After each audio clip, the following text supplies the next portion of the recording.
salaamu ullaahi calaykum waraxmatullaahi tacaala wabarakaatuhu kulanti wacan wanaagsan daawadayaal ku soo dhowaada mid ka mida kulamada ugu xiisaha badan ee Soomaali Premier League xilli ciyaareedkan kaas oo ay ku xafiltami doonaan labada kooxood ee kala ah kooxda ciidanka booliiska Soomaaliyeed ee Heegan iyo sidoo kale kooxda dawladda hoose ee Muqdisho City Club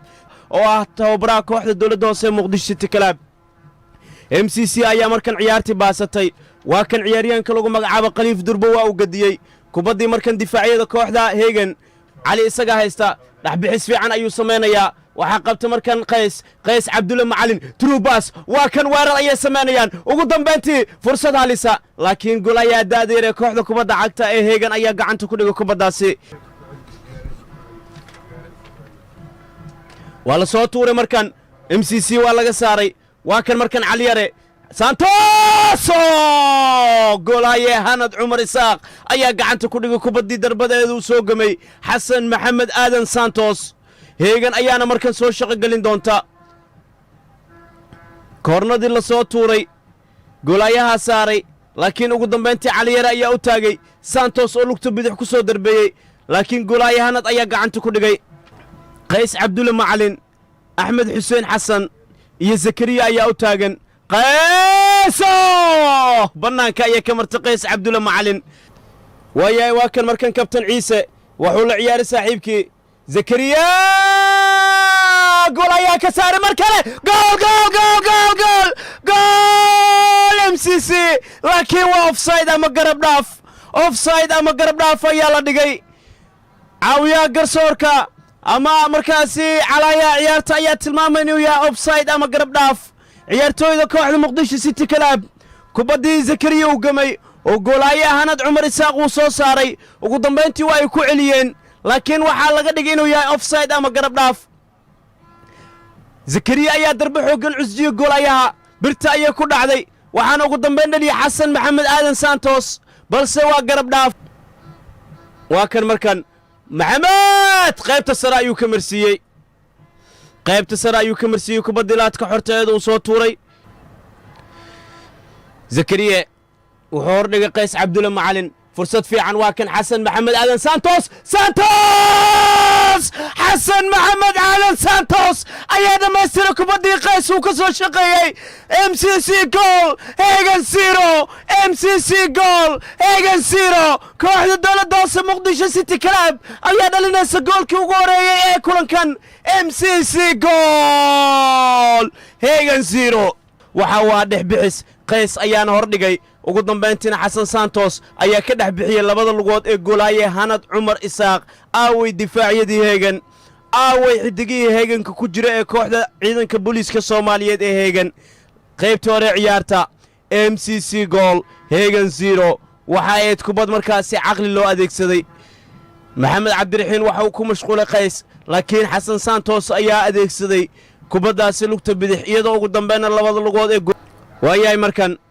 abuna ayaa haysta maadsaha ayuu ku soo xiray saha waa kan Sumras ayaa haya Sumras waa hordhiga Binteke ugu dambeyntii Cabduqaadir Aadan Eeno Binteke ayaa laga saaray kubadda haliseed Sumras ayaana hordhiga kubaddaasi laakiin waxa kubadda ka saaray Steven koorna ayay soo tuuranayaan Heegan waa ay soo tuureen gool Heegan ayaa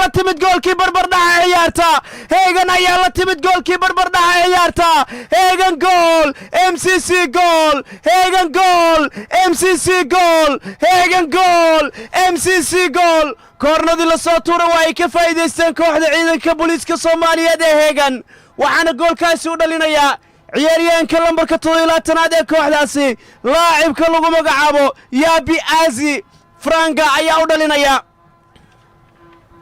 Heegan ayaa la timid goolka barbardhaca ee ciyaarta kadib koorna uu soo tuuray xidiga lagu magacaabo Zomras kaasoo markaa uu madaxeeyay ugu dambeyntii xidiga lambarka 17aad ee difaaca ka ciyaaraya goolka barbardhacan u soo celiyay kooxdiisa qaybta hore ciyaarta waa gool iyo gool sheekadu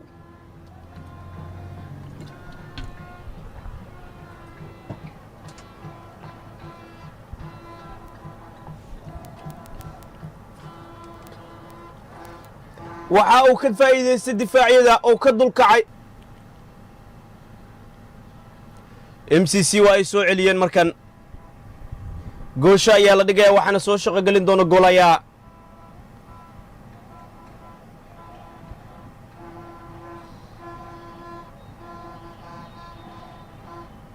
qaybta hore ciyaarta ayaa saaxiibayaa lagu kala baxay gool iyo gool garoonka Engineer Riso Stadium ciyaartii ka imaanaysa u dhaxaysa labada kooxood ee kala Muqdisho City Club iyo sidoo kale kooxda kubadda cagta Hagen Sports oo Hagen Football Club ayaa ku soo idlaatay gool iyo gool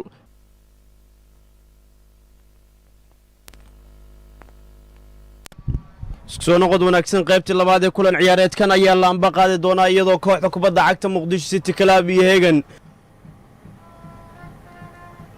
Zakaria waa kan waa soo tuuray kubadda cross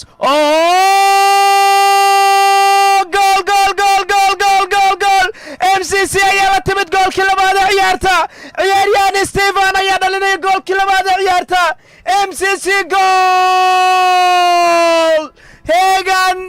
ayaa laga dhalinayaa goolkii labaad ee ciyaarta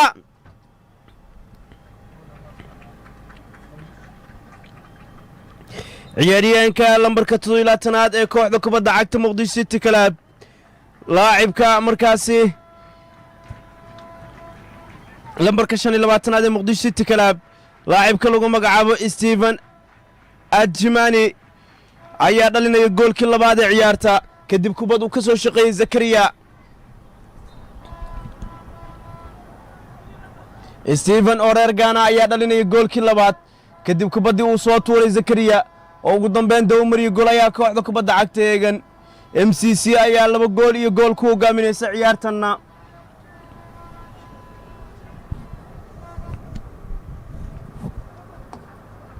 Steven gool qurux badan ayuu ka dhaliyay goolayaa Hanad Cumar Isaaq kaasoo awoodi waayay inuu qabto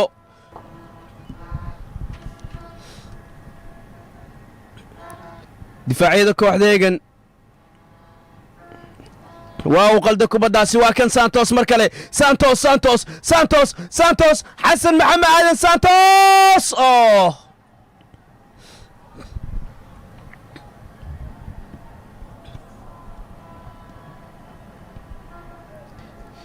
Santos ayaa ka faa'iideysan gaaray kubad uu qalday xidiga markaasi dhaliyay goolka barbardhaca kooxda Hagen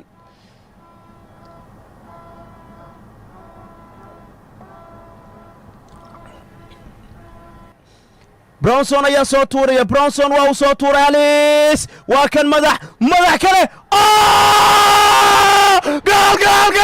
gool Hagen waa ay dhalisay goolkii barbardhaca Hagen waa ay timid goolkii barbardhaca ciyaaryahanka lambarka 19aad ee kooxda kubadda cagta Hagen laacibka bedelka ku soo galay laacibka koornada ka soo shaqeeyay laacibkii oo kooxda kubadda cagta ee madbacadda weerarka uga ciyaari jiray xidiga lagu magacaabo Cabdimajiid Nuur Cali Binteka ayaa dhalinaya goolka barbardhaca Hagen 2 MCC 2 Hagen 2 MCC 2 Hagen 2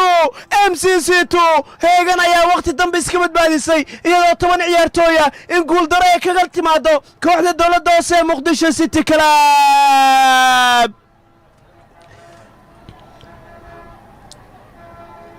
ciyaaryahan Cabdimajiid ayaa madax qurux badan ka dhaliyay kooxda kubadda cagta Muqdisho City Club iyadoo ugu dambeyntii natiijada ciyaartuna ay noqotay barbardhac ama garba siman min laba goola waliba saaga ruushka ayaa Hagen kaarka roosaha ka qaatay daqiiqadii 76aad ugu dambeyn Cabdimajiid ayaa booday Steven waa uu soo tuuray waa kan markan Qays Cabdulle Macalin Qays waa uu wardhigay saaxiibkii fursad fiican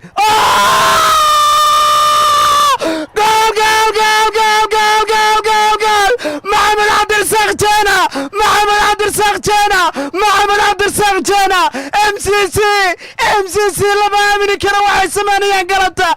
MCC macquul ma MCC galabta ciyaaraya la timid MCC galabta way ka yaabsanaysaa daawadayaasha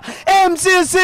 labada daqiiqo oo dhinaad ciyaarta ayaa laga barbareeyay isla labada daqiiqo gudaheeda kubad uu ka shaqeeyay Qays Cabdulle Macalin jana ayaa dawmaray goolayaa kooxda kubadda cagta Hagen fanaanadana ku siibtay MCC 3 gool Qays Cabdulle Macalin waxa uu xirfad la cajiiba waxa uu hordhiga jana ugu dambeyntii jana isagoo ka laban ayuu shabaqa ruuxay waa kan markan yaabi waa uu soo dhigay ugu dambeyntiina waxay u baxday banaanka ciyaartina waa ay soo idlaatay saaxiibayaal ciyaartina waa ay soo idlaatay saaxiibayaal MCC 3 gool Hegan 2 gool